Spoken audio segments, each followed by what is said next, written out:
Graças a Deus. Meus irmãos, eu vos saúdo na paz do Senhor. Amém. Graças a Deus por esta manhã, por esta noite, melhor dizendo, maravilhosa, onde nós nos encontramos para aprendermos mais uma porção da sua preciosa palavra, através da nossa lição bíblica, que não teve no domingo, mas serve para hoje como também um ensino bem substancioso da palavra de Deus. A nossa lição é a de número 11, que tem por título Lucas e Atos, o modelo pentecostal para a igreja hoje. Então, isto é o que nós iremos aprender hoje pelo nosso professor, o presbítero irmão Rocha, eu vou ler o textual.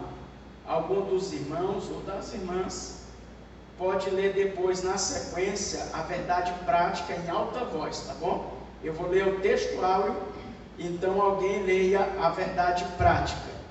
O textual diz assim: e todos foram cheios do Espírito Santo e começaram a falar em outras línguas, conforme o Espírito Santo lhes concedia que falassem. Atos 2 e versículo 4. A verdade prática. A atividade do Espírito Santo e suas implicações na vida cristã são o padrão bíblico adotado pelo crente pentecostal. Amém, graças a Deus. Agora nós iremos para a nossa leitura bíblica em classe. Como é de costume, eu leio o primeiro versículo e depois todos os irmãos em uma só voz vai lendo também o versículo 22, Para quem não tem a lição bíblica, a nossa leitura bíblica em classe, ela se encontra em Lucas, no capítulo de número 1, o versículo 21 e o 22, logo após Atos, do versículo 1 ao versículo de número 4. Eu vou ler então Lucas 1 e versículo 21, e como é de costume, os irmãos na sequência ali. E o povo estava esperando a Zacarias e maravilhava-se de que tanto se demorasse no templo. E saindo ele, não podia falar. Entenderam que tiveram uma visão no templo, e falava por aceros e ficou mudo. Atos capítulo 2, o versículo 1 diz assim: cumprindo-se o dia de Pentecostes, estavam todos reunidos no mesmo lugar.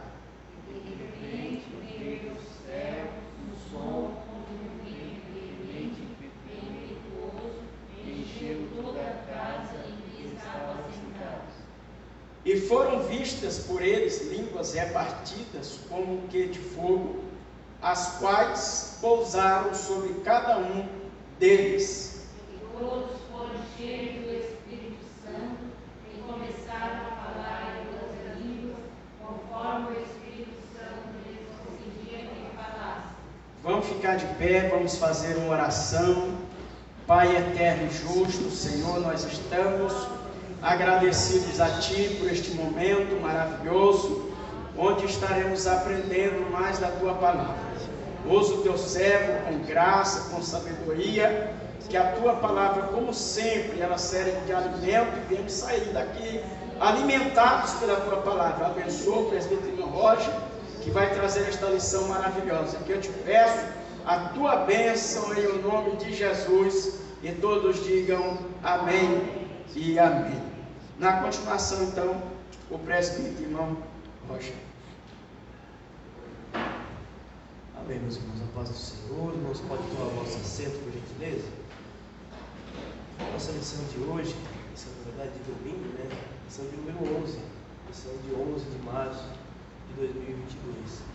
Fala sobre os livros de Lucas, que são Lucas, o Evangelho segundo a visão de Lucas, o Evangelho de Cristo, pelo olhar de Lucas, e Atos dos Apóstolos.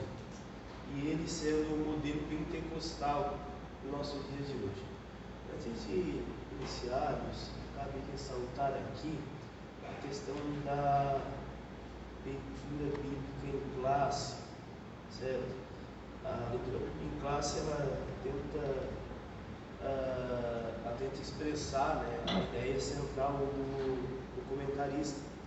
E a ideia central do comentarista para a nossa missão seria de estar passando a ação do Espírito Santo na vida de Cristo, no ministério de Cristo e no ministério da igreja, né? A condução dos apóstolos na igreja, ou melhor, a condução do Espírito Santo na igreja, né?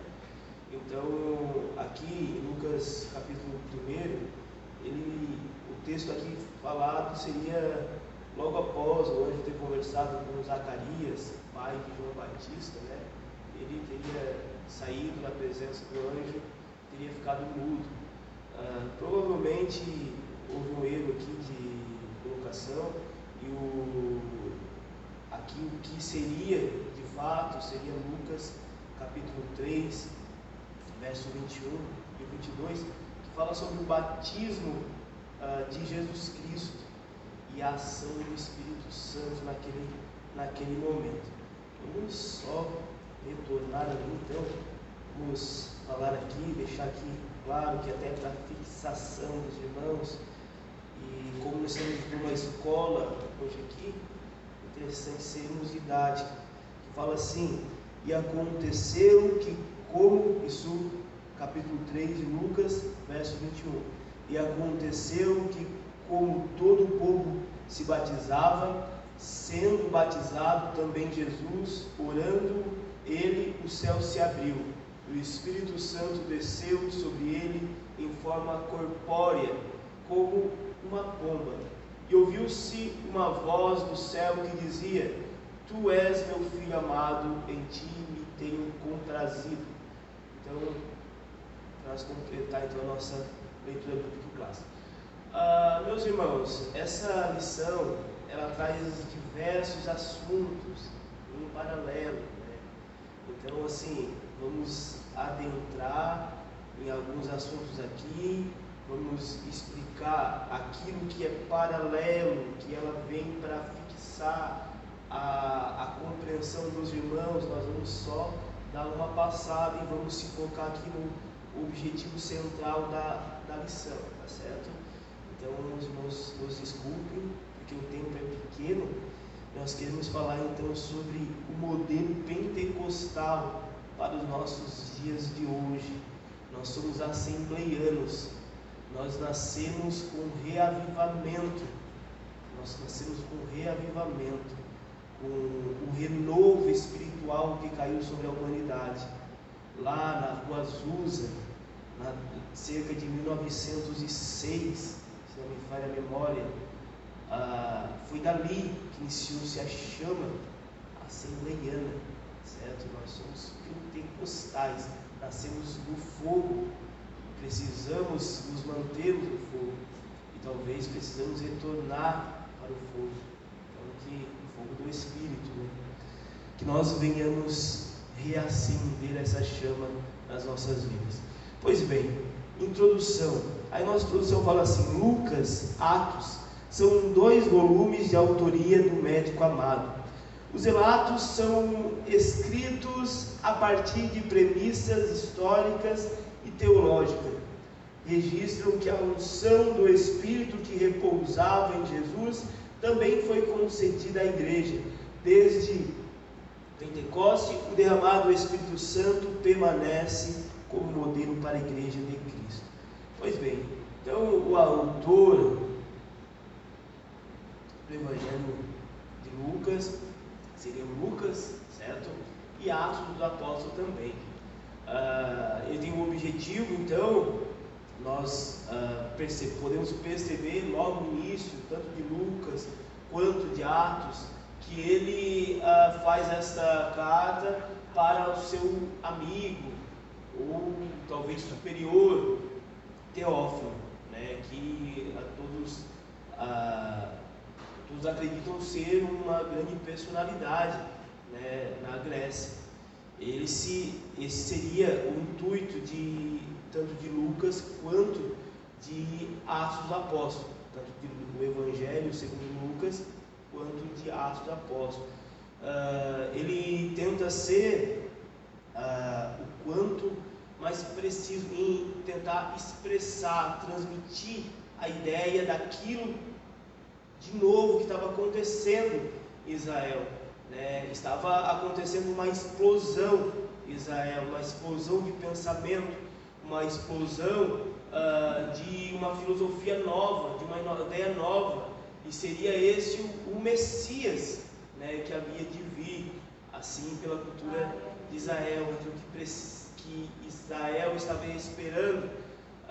Haja vista Lucas não ser, Lucas não era judeu, certo? Lucas era de Antioquia, todos acreditam que seja de Antioquia, sendo Lucas o único gentil do escritor, o único escritor gentil, então, do Novo Testamento, certo? Então, ele tenta expressar o cristianismo, a vida de Cristo que estava acontecendo, e logo após, assim, expressar aquilo que estava acontecendo após, então, a saída de Cristo do cenário, assim, pelo menos a saída corpórea do cenário de Israel, que continua após a ascensão de Cristo ao céu, tá certo? Então, nós vimos Lucas ele era um médico, certo? Ele era um médico, era alguém que tinha conhecimentos criteriosos, era um cientista, vamos dizer assim.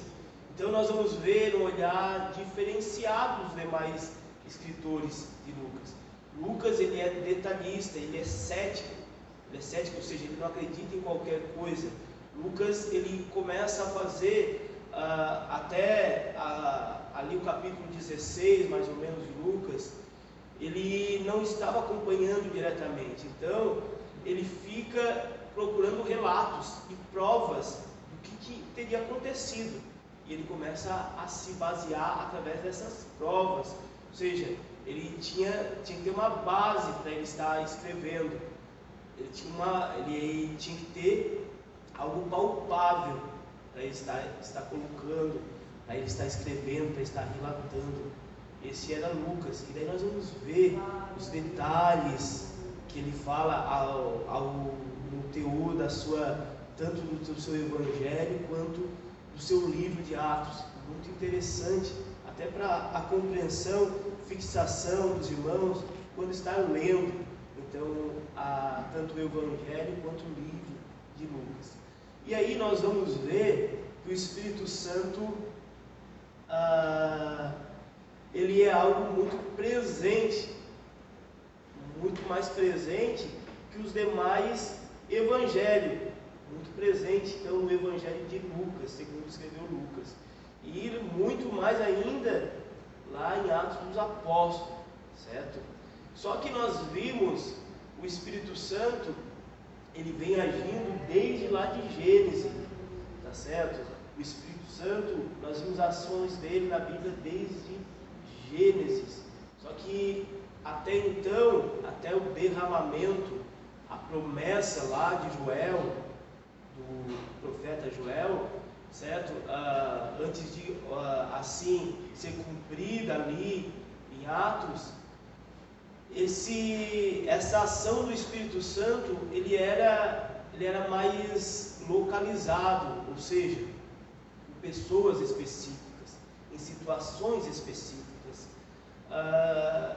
Tudo nos mostra, parece ser, vamos dizer assim, que Deus usava antes mensageiros, e ele botava um mensageiro, um arauto ali, e usava pelo poder do Espírito Santo, e coisas milagrosas aconteciam através daquelas pessoas. Quando nós vimos Moisés tocando o mar vermelho e abrindo, a ação do Espírito Santo.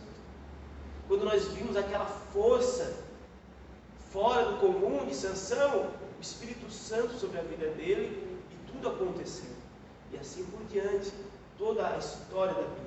Só que nós vimos então como se fosse Deus colocando os seus arautos espalhados. Agora chega em Atos dos Apóstolos, Jesus Cristo reúne aqueles 120 que ficaram, que permaneceram, quando ele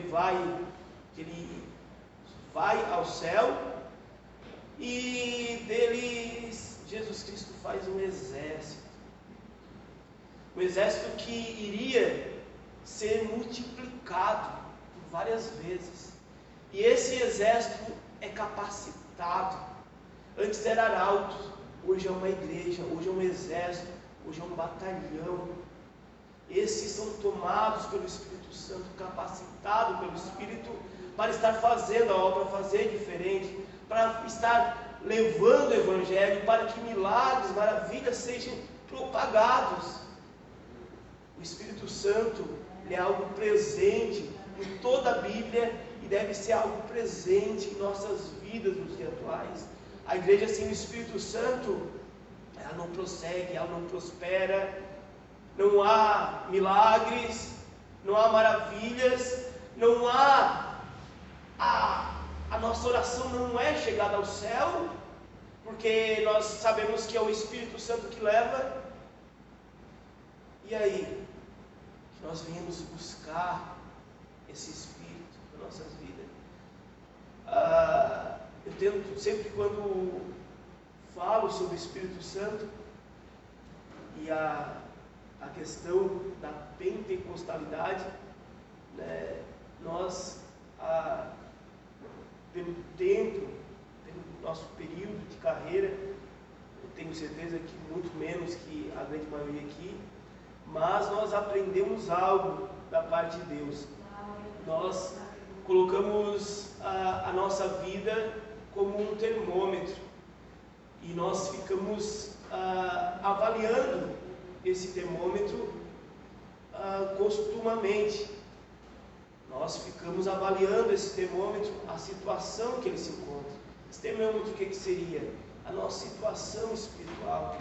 O crente, quando ele mergulha no Espírito Santo, quando ele é batizado no Espírito Santo, ele compreende que algo diferente acontece na sua vida. A sua situação, o seu contato com Deus é diferenciado. Ele sente Deus na sua vida, ele sente o Espírito Santo na sua vida, e ele consegue compreender quando essa situação, esse nível de relacionamento, esse nível de intimidade, ele diminui. Ele consegue compreender essa situação. Então, a nossa vida deve ser como um termômetro. Nós devemos estar analisando, verificando. Nós não podemos deixar esse termômetro, esse nosso relacionamento com Deus, esse estreitamento que o Espírito Santo nos dá. O Espírito Santo nos dá esse estreitamento com Deus, deixar ele baixar, deixar ele diminuir, que nós possamos estar buscando por ele. Vamos adentrar a lição? Vamos entrar então a lição. Dito isso, o primeiro tópico fala assim: o Evangelho de Lucas, o Espírito Santo no ministério de Cristo. O Espírito Santo no Evangelho, então, no primeiro subtópico aqui, fala assim: Lucas registra os fatos acerca da vida e obra de Cristo. O evangelista enfatiza o papel do Espírito no advento do Messias. A ação do Espírito é percebida na vida do precursor de Cristo, João Batista, na vida de Isabel e Zacarias, seus pais, na concepção virginal de Maria e na vida de Simeão, ao conhecer o Messias antes de morrer. O Evangelho ainda ressalta o poder de Cristo em batizar no Espírito Santo e com fogo. Então nós vimos grandes ênfase do Espírito Santo no Evangelho de Lucas, né? Vários aqui pontos aqui passado, né? Sobre a questão de João Batista, que desde o ventre era cheio do Espírito Santo, que quando o Espírito Santo tomou João Batista no ventre da sua mãe Isabel também se encheu do Espírito Santo, que nos últimos dias de Zacarias, Zacarias se encheu do Espírito Santo e falou e anunciou como nunca tinha anunciado a palavra de Deus. Também a questão da concepção virginal de Maria, que foi através do Espírito Santo. Também nós vimos aqui Simeão, que ele pedia a Deus que visse o Messias antes de falecer, e ele era cheio do Espírito Santo, e Deus assim o concedeu para ele ver Jesus ainda criança, adolescente no templo, tá certo? E nós vimos então bastante fato, bastante ênfase.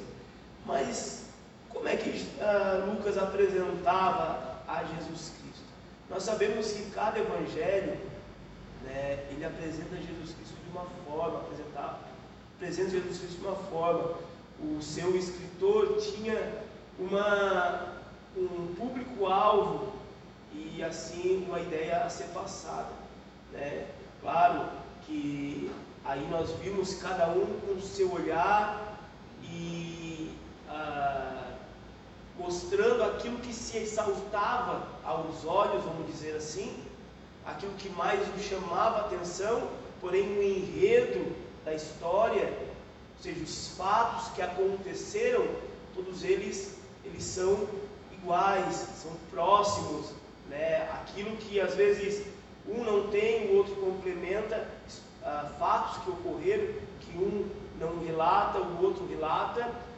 Nós vemos os 3 primeiros evangelhos, Mateus, Marcos e Lucas, sendo conhecidos como sinóticos, que eles vêm trazer uma semelhança muito grande, porém cada um com a sua característica do seu escritor, porque cada um tinha um público-alvo, e sendo que João ele faz mais um resumo da parte inicial e sai um pouco, desentoa da questão da característica, né, dos relatos que assim ele demonstra ali.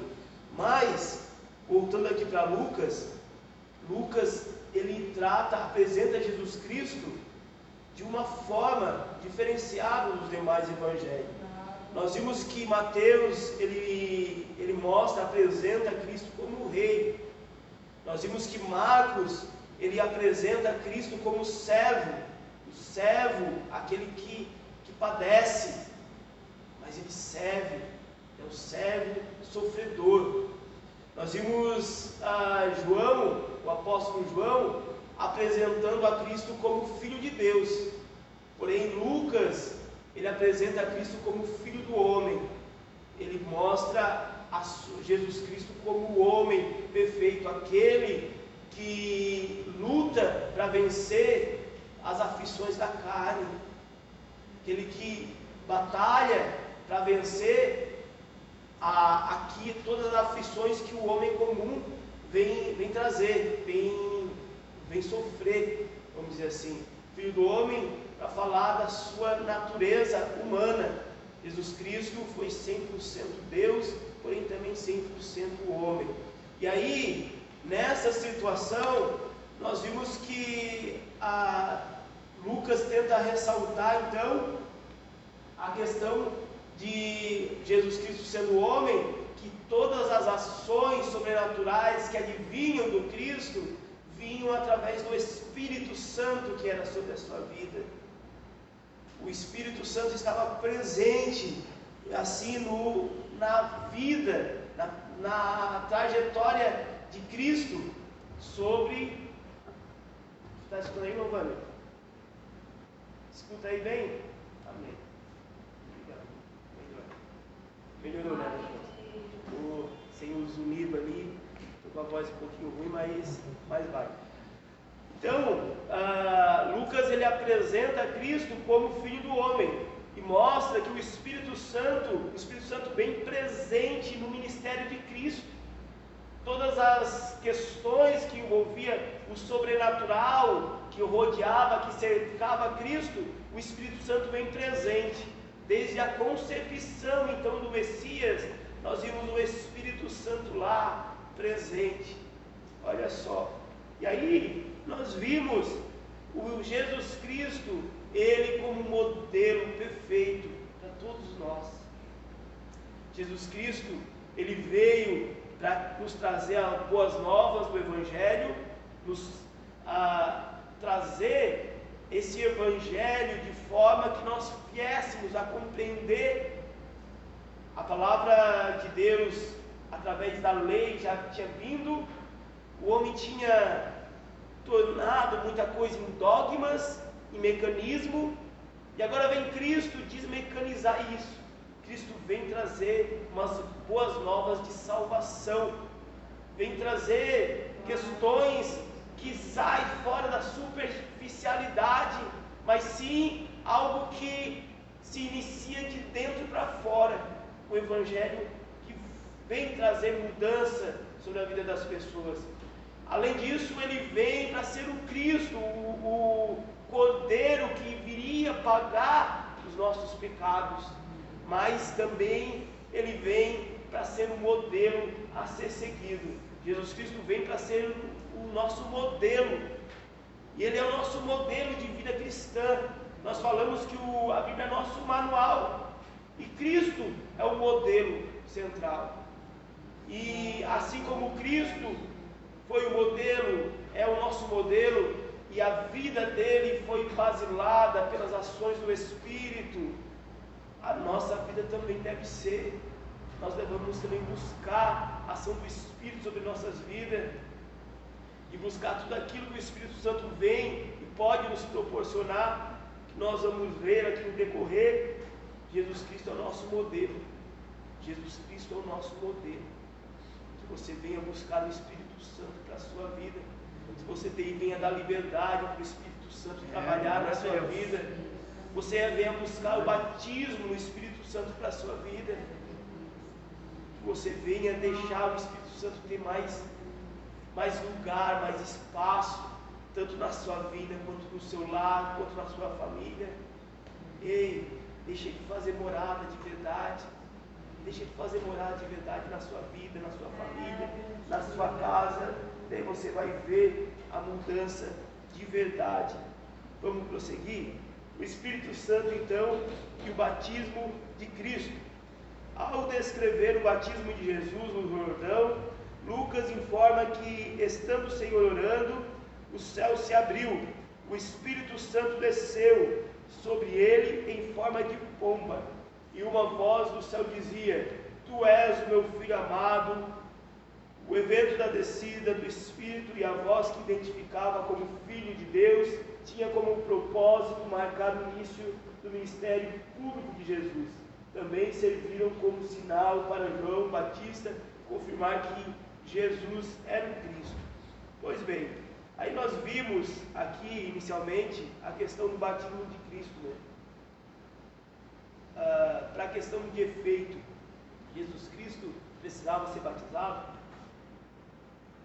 Jesus Cristo teria que se arrepender dos seus pecados. O batismo do Espírito em águas, ele simboliza a morte do velho homem e seus pecados e o renascimento de uma nova criatura. E Jesus Cristo assim o faz para ser seguido. Ele é o modelo. Ele é o modelo. Ele vem nos fazer, ele vem nos abrir os nossos olhos e mostrar o caminho para que nós viéssemos a ser seguidos. Nós viéssemos ser seguidos. Então, assim, nós venhamos seguir esse modelo. Nós vimos o empenho de Lucas, então, aqui, como nós falamos inicialmente, Lucas, o cientista, o médico, né, de querer a questão de comprovar os fatos. E quando ele vem falar sobre o batismo de Cristo, ele fala que uma pomba em forma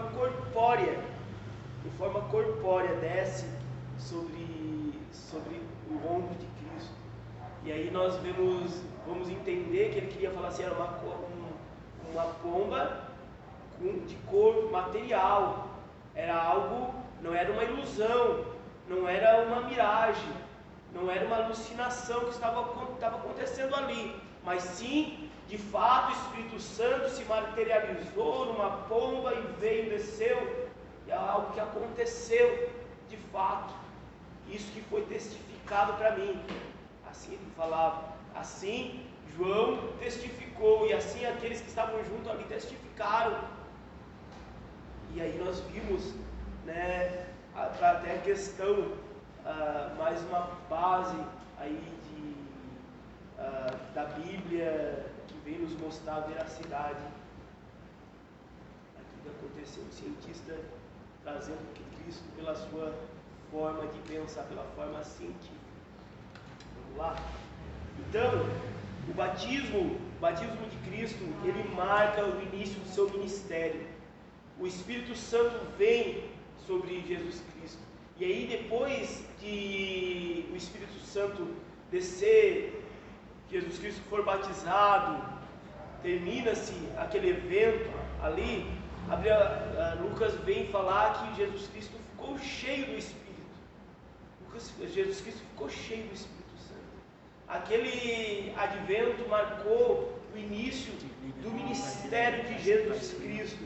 O Espírito Santo presente no ministério de Jesus Cristo, desde lá da concepção, na verdade.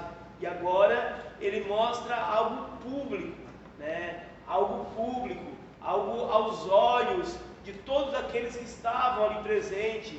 A história secular vai contar que João Batista trazia uma grande multidão para junto dele, ali à beira do Jordão, onde ele batizava. Era um lugar onde viajantes passavam e se encostavam para estar descansando. E quando viam a eloquência de João Batista e a palavra diferenciada, eles começaram a vir ao redor, e esse ajuntamento foi trazendo mais gente. E ali, quando Jesus Cristo é batizado, provavelmente tinha muitas pessoas ali que puderam testificar, né? Puderam testemunhar aquele evento. Todos viram. Olha só que maravilhoso, né? E a ação do Espírito Santo, então, ali no batismo do Espírito de Jesus Cristo, denotando, então, marcando o início do seu ministério. O Espírito Santo e a tentação de Cristo. Após o batismo nas águas, e cheio do Espírito Santo, Jesus foi impelido pelo Espírito no deserto, e lá foi tentado pelo diabo durante 40 dias. Nesse período, manteve a comunhão com o Pai, e se fortaleceu por meio da oração e do jejum. A vitória do Senhor sobre a tentação demonstra que ele estava capacitado para cumprir o seu ministério. Cristo venceu o diabo pelo poder do Espírito e da palavra de Deus. Olha só, aí nós vimos então que logo após Jesus Cristo vai tirar o momento, logo após o seu batismo, momento inseparado de busca por Deus, né, de preparação espiritual, e lá ele sai cheio do Espírito Santo. E ali se tem a tentação, né, Satanás vem, aparece para ele, tenta chacoalhá-lo, né? E daí nós vimos que primeiro Jesus Cristo estava cheio do Espírito Santo, né? E aí às vezes nós vimos os crentes querendo dar a cara a tapa e fazer, às vezes até entrar no ministério sem buscar o Espírito Santo. E quando a gente faz isso, a gente não consegue aguentar, mano. Não consegue aguentar. Nós estamos à frente de alguma coisa na área eclesiástica apenas pela misericórdia de Deus. E tudo o que acontece advém pela ação do Espírito Santo. Porque se não for pela ação do Espírito Santo, não permanece. Não permanece, não consegue, a palavra não vem, a oração não flui. É o Espírito Santo que faz. Todo crédito é dele, tá certo? Então, Jesus Cristo estava cheio do Espírito Santo, e ele vence então Satanás pelo poder do Espírito Santo e pela sua preparação. É necessário nós nos preparar, assim como Paulo fala lá em Efésios, que nós devemos estar revestido de toda a armadura, para que nós puder chegar no dia mau, no dia da aflição, conseguir combater e ficar firme, conseguir lutar e permanecer firme. Porque quando nós estamos cheios do Espírito Santo e preparados com as nossas armaduras espirituais, pode vir o que vier, nós vamos nos permanecer firmes. Então, prosseguimos. Jesus Cristo, ele vence Satanás, vence a tentação, e aí ele se mostra pronto, capaz de prosseguir o seu ministério. Ali foi uma aprovação a Cristo, ele sendo filho de Deus, né? Ele é provado se ele estava pronto para exercer aquela missão a qual ele foi incumbido. Imagina nós, né? Às vezes nós entramos para fazer alguma coisa, às vezes até de ordem eclesiástica, aquilo que, vamos botar assim, aquilo que está na direção de Deus para a nossa vida, e começa a vir situações se levantar contra nós, e daí nós, mas por que, Senhor, por quê? E se tu estás na direção de Deus, nada vem sem permissão dele, te prepara, busca em Deus, que o Senhor vai te dar o escape, o Senhor vai pelejar por você, só que você precisa estar na presença dele, se preparando. O Senhor é poderoso para nos dar livramento. Vamos prosseguir aqui, senão nós não conseguimos completar a nossa lição, que tem bastante assunto aí. O Espírito Santo e a missão, então, de Cristo. O Espírito Santo e a missão de Cristo. Olha só, vencida a tentação no deserto, Jesus voltou a Galiléia, conduzido pelo Espírito. Após ministrar em alguns lugares, dirigiu-se para Nazaré. Na sinagoga, ao abrir o rolo de Isaías, leu a passagem que dizia: o Espírito do Senhor é sobre mim. Ao terminar a leitura, o Senhor afirmou: hoje se cumpriu essa escritura. Aqui o Senhor declara que a unção do Espírito qualifica seu ministério para evangelizar, curar, libertar e restaurar os pecadores. Então, aí nós vimos Jesus Cristo cheio do Espírito Santo, certo? Termina a sua tentação, ele vai para Nazaré e chega lá, ele vai até a sinagoga. A sinagoga, ela tinha o costume, então, de estar escolhendo pessoas, homens, para estar fazendo leitura da palavra, né? A palavra mais usada naquela época era o profeta Isaías e o Pentateuco. E aí nós vimos Jesus Cristo sendo assim escolhido, né? Jesus Cristo escolhido para estar fazendo trabalho, para estar fazendo uma leitura, para fazendo uma parte ali naquela reunião. Jesus Cristo, ele vai lá, é dado a ele o livro de Isaías. Então, o livro antigamente não, o livro original, não, vamos botar assim, antigamente, mas o original não teria capítulos, versículos, assim como nós conhecemos ele bonitinho aqui, né? Era um rolo, ia desenrolando, né? E era grande o negócio.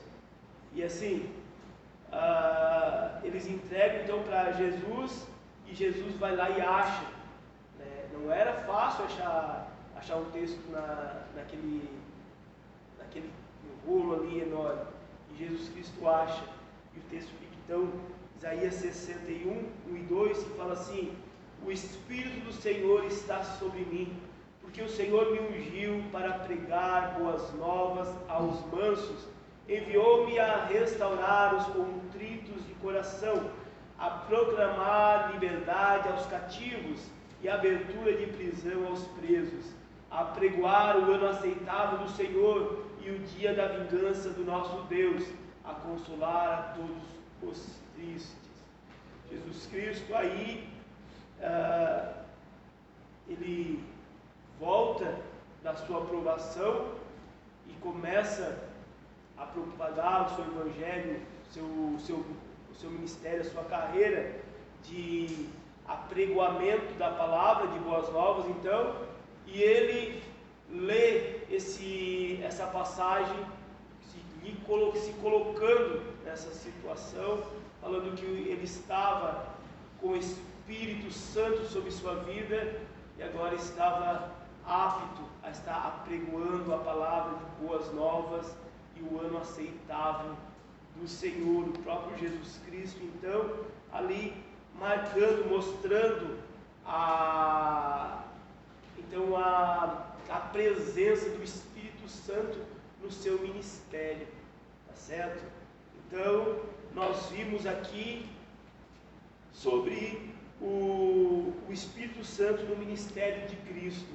Foi bem presente desde a concepção até mesmo a sua partida desse espaço terreno. Prosseguimos então no segundo tópico, que fala assim: Atos dos Apóstolos, o Espírito Santo no ministério da igreja. O Espírito Santo em Atos. Ao concluir o Evangelho, Lucas anota que Jesus instruiu os discípulos a esperarem o revestimento de poder do alto. Após o Senhor ter sido elevado aos céus, o livro de Atos dá prosseguimento a essa narrativa.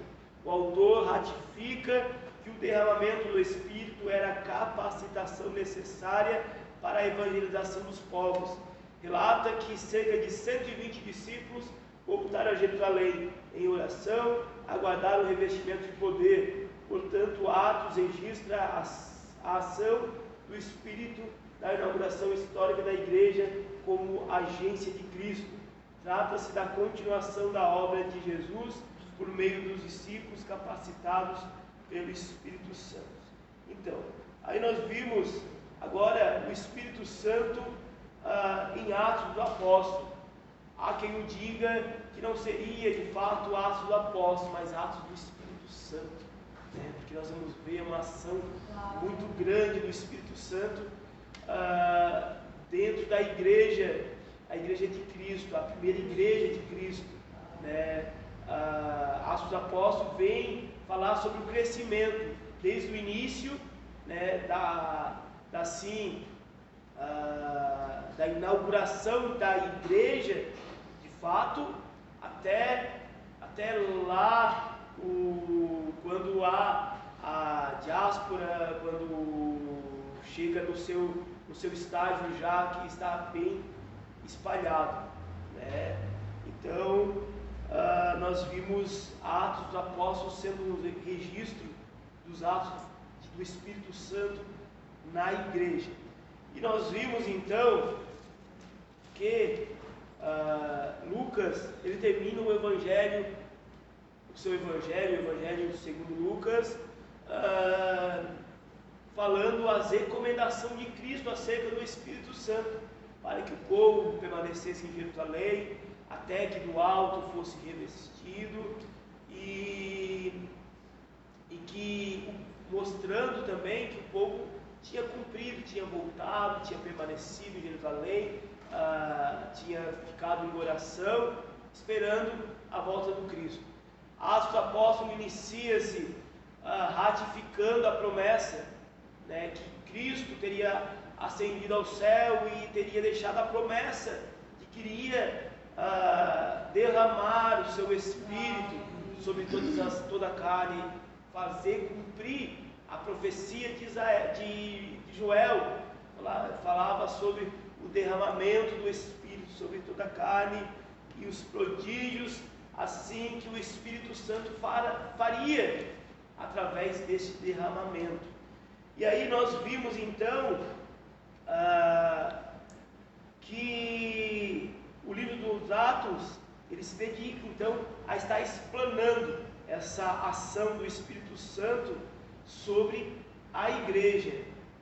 E essa era a característica, ficou uma característica bem forte de Lucas, tanto lá no seu evangelho, tanto por isso que o nosso comentarista vem trazer o evangelho de Lucas e Atos como o modelo pentecostal para os nossos dias de hoje, porque nós vimos lá o ministério de Cristo sendo um modelo a ser seguido, e aí nós vimos a igreja como agência de Cristo, a igreja de Cristo iniciando lá com as ações do Espírito Santo, deixando ser usada pelo Espírito Santo, aceitando as recomendações de Cristo, para que assim fosse derramado o Espírito, fosse feito, né, fosse conseguido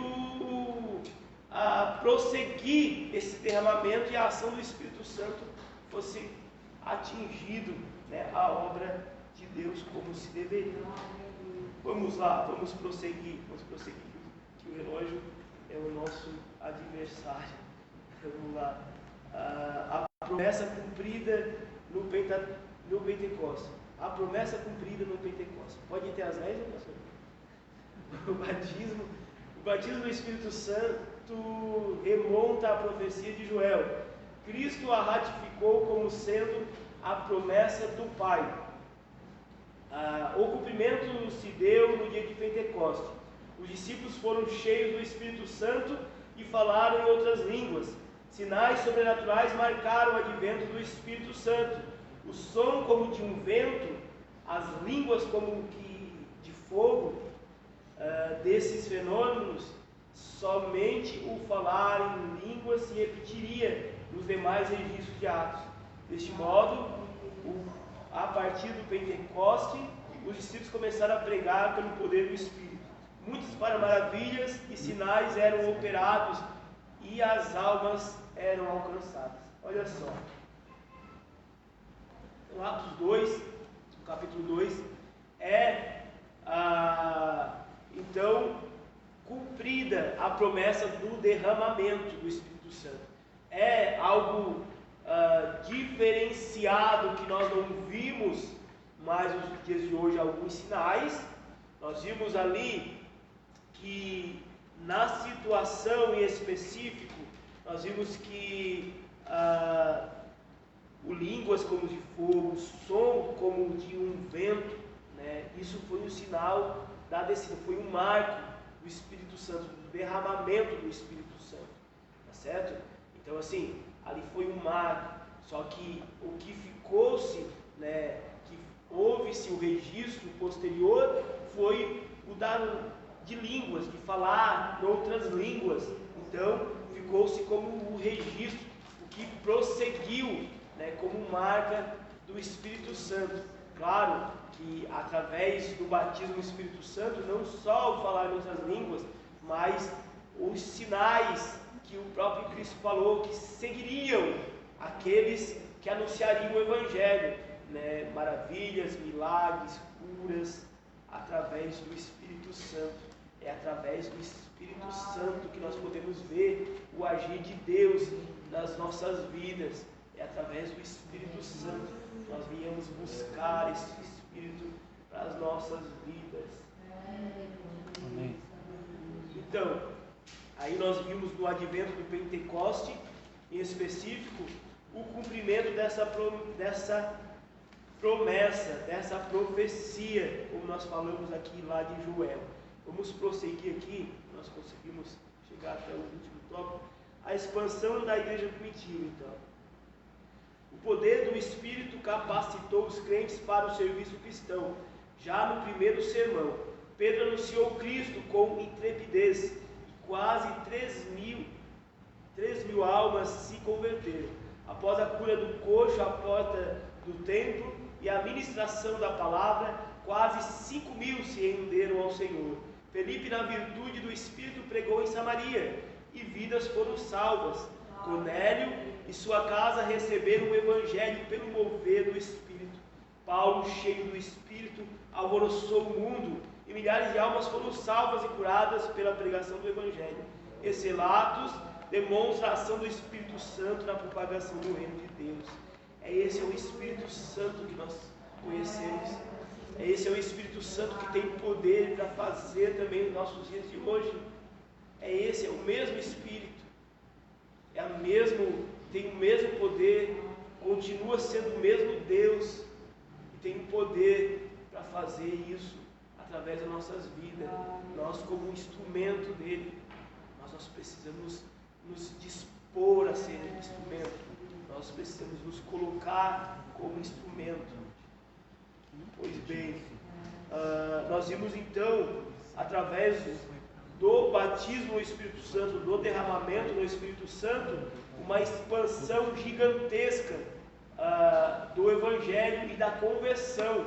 Se então 120 que teriam aceitado e permanecido fiel, agora apenas no sermão 3.000 almas, através do sermão no dia de Pentecostes, se rende a Cristo. Logo após, através do milagre ocorrido na porta formosa, na porta do templo, mais 5.000 almas, e assim por diante, né? Nós vimos uma gigantesca crescente, né, do Evangelho logo após a descida do Espírito Santo. Então, havia a ação do Espírito Santo a cada movimento da igreja. Nós vimos através de Atos do Apóstolo, a cada movimento dos apóstolos, o Espírito Santo estava presente. A cada passo que eles davam, o Espírito Santo estava ali, e toda hora era hora, todo momento era momento, toda situação que se chegava, havia uma ação do Espírito Santo. Olha só que maravilhoso isso. Nós possamos querer viver isso. Nós possamos querer viver isso. Nós possamos querer viver esses sinais. Esses sinais seguirão aqueles que professam o nome de Cristo. Nós devemos mergulhar, fazer assim como Ezequiel, que ele sai, ele começa a prosseguir na sua visão em direção ao mar, e vem nos artérios, e vem no joelho, e vem na cintura, e chega no momento que não dá mais pé, ele tem que nadar. Assim nós devemos adentrar o Espírito Santo, lugar onde que não dá mais pé, mas que ele venha nos conduzir. Graças a Deus. Pois bem, meus irmãos, há uma necessidade de nós buscarmos o Espírito Santo para o crescimento da obra de Deus nos nossos dias atuais. Há uma necessidade de nós buscarmos o Espírito Santo para sermos ferramentas na sua mão. Como nós falamos aqui no início, antigamente existiam arautos espalhados, hoje existe a igreja, e nós somos equiparados a soldados, a um exército que Cristo colocou sobre essa terra para proclamar o Evangelho. Só que para nós fazermos isso, nós precisamos estar sendo capacitados, e a capacitação para a nossa vida vem através do Espírito Santo. Então que nós possamos buscar, nós precisamos buscar. Vamos passar aqui rapidamente o último tópico. Então, o terceiro tópico fala assim: o modelo pentecostal para a igreja de nossos dias, o investimento de poder do alto.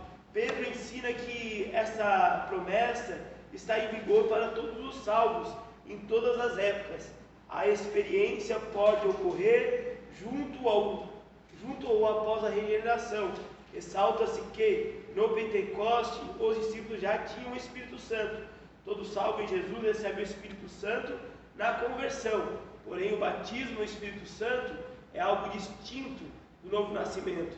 Significa o recebimento de poder espiritual para realizar a obra da expansão do Evangelho, para uma vida cristã vitoriosa e a duração mais profunda. Em vista disso, a exemplo dos primeiros cristãos, a igreja de Éden deve buscar o revestimento de poder.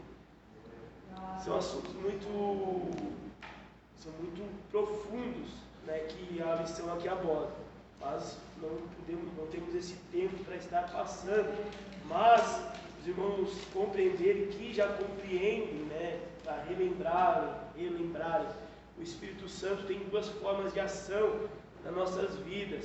No momento da conversão, existe a regeneração, e com a regeneração, a presença do Espírito Santo.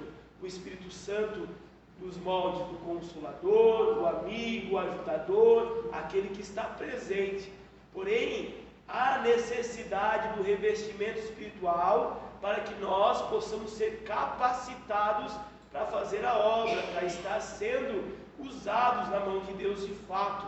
E para isso precisa do batismo no Espírito Santo. E as duas formas de ação do Espírito Santo, então, a forma, aquela quando nós somos regenerados, e até os discípulos já possuíam, quando Jesus Cristo retorna, ele vai lá e assopra sobre os discípulos, recebem o Espírito Santo. Jesus Cristo assim fala, eles são ali tomados, é enxertado o Espírito Santo na vida deles a partir daquele momento já. Porém, havia necessidade de ser revestidos de poder no batismo do Espírito Santo. Vamos prosseguir. A língua como evidência inicial. A palavra glossolalia, da origem grega, indica que as línguas concedidas pelo Espírito podem ser humanas ou celestiais. No Pentecoste, os discípulos falaram línguas. Em Cesareia, o centurião e a família falaram línguas. Os irmãos em Éfeso falaram línguas. Em Samaria e na vida de Paulo, as línguas estão explícitas. Assim sendo, falar em línguas é a evidência inicial do batismo do Espírito Santo. As línguas só cessarão quando Cristo voltará. Por isso a instrução bíblica diz: procurai com zelo profetizar e não proibais falar línguas. Meus irmãos, a evidência bíblica, logo após todos serem batizados, toda vez que pelo menos a grande maioria das vezes, né, acontece isso, todas as vezes, a maioria das vezes que as pessoas são relatadas ser batizadas no Espírito Santo, na Bíblia, nós vimos que logo após, imediatamente, as pessoas falam em outras línguas, falam em línguas estranhas, falam em línguas não diferente do seu dialeto comum, tá certo? Então, o falar em outras línguas é uma evidência bíblica, que até as Assembleias de Deus, né, colocam como base de evidência do batismo no Espírito Santo no indivíduo, certo? Aí fala aqui sobre a glossolalia. Nós não temos tempo para entrar, mas a glossolalia, daí nós compreendemos glossolalia, a definição do falar noutras línguas, línguas não inteligíveis, não compreendidas ao nosso intelecto. Dentro da glossolalia existe uma divisão, glossolalia e xenolalia. A xenolalia é línguas estrangeiras, ou seja, são línguas que elas são conhecidas pela humanidade, porém não compreendida pelo aquele que é o portador da mensagem, aquele que fala, tá certo? Essa ação aconteceu em Pentecoste, dia de Pentecoste, que foi falado aquelas pessoas que estavam lá de outros países no dia do advento da descida do Espírito Santo, e nós vimos na história da igreja vários relatos de acontecimento assim, pela ação de Deus, pela necessidade da proclamação do Evangelho, tá certo? Vamos prosseguir aqui só para nós encerrar. A plenitude do Espírito Santo, então, a experiência pentecostal não ficou restrita ao Espírito, ao tempo dos apóstolos. A expressão do meu Espírito derramarei aponta para o início da dispensação do Espírito, e mostra que a efusão será contínua até o grande e glorioso dia do Senhor. A plenitude abrange o fruto do Espírito e as manifestações espirituais, tais como as profecias, sonhos, visões, prodígios, sinais. Assim o Espírito permanece em ação na vida da igreja. Ele é que capacita e conduz o povo de Deus. Em razão disso, a Bíblia ensina: enchei-vos do Espírito. Lucas 11:13. Lucas 11, 13. Lucas 11, 13, para nós encerrarmos. Fala assim: pois se vós, sendo maus, sabeis dar boas dádivas aos vossos filhos, quanto mais dará o Pai Celestial o Espírito Santo àqueles que lhe o pedirem. O Espírito Santo é algo a ser buscado, que nós viemos buscar. Nós víamos muito antigamente nas nossas igrejas uma busca incessante pelo batismo do Espírito Santo. O crente não se contentava enquanto ele não era batizado no Espírito Santo. O crente ele não tinha espaço para pedir outra coisa enquanto ele não era batizado no Espírito Santo. A primeira coisa quando se convertia era a busca por isso. A criança desde que ela se entendia acerca do Evangelho e da onde ela se encontrava, ela começava a buscar o batismo no Espírito Santo. Os professores começavam a incentivar. Toda vez que tinha um culto, que tinha criança, as crianças eram resgatadas para frente. Vamos orar para que seja batizado. Jovens iam para frente. Nós precisamos resgatar isso. A ação da igreja precisa. A ação da igreja, na verdade, é feita pelo Espírito Santo. O Espírito Santo que age sobre a igreja. Por isso nós precisamos retornar aos bons costumes. Para nós terminarmos, Atos 2, 42 e 43. Uma característica específica da igreja de Atos do Apóstolo. 42 e 43 de capítulo 2 de Atos. E perseveravam na doutrina dos apóstolos, e na comunhão, e no partir do pão, e nas orações. Em cada alma havia temor, e muitas maravilhas e sinais se faziam pelos apóstolos. Os sinais aconteciam, mas a igreja vivia em comunhão, em retidão, em busca por Deus. A igreja de Cristo é um corpo, precisa estar em união, precisa estar em comunhão, precisa estar em busca pelo Espírito Santo. Aí há poder do Espírito, aí há movimentar do Espírito, a ação do Espírito Santo. Então, tão como na igreja de Atos, deve ser uma realidade para os nossos dias atuais. A ação do Espírito Santo, assim como era em Atos do Apóstolo, ela precisa ser algo real, para que haja cura, haja libertação, para que haja salvação de almas. E para me encerrar minhas palavras, digo uma frase que está exposta na declaração de fé das Assembleias de Deus, que foi construída desde a fundação das Assembleias, desde então, ali a passagem de Daniel Berg e Gunnar Wigner, que diz assim, que é presente nos nossos dias atuais, deve ser: Jesus salva, cura, batiza no Espírito Santo e em breve voltará. Aleluia. Amém. Glória a Deus. Aleluia. Deus abençoe. Glória a Deus. É verdade, Jesus. Graças a Deus, meus amados, uma lição maravilhosa, né? Ela tem um conteúdo bem vasto e não é dentro de uma hora, né?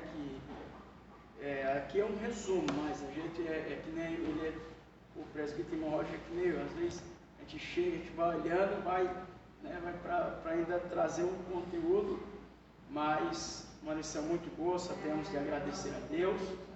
Vamos se colocar de pé, meus irmãos.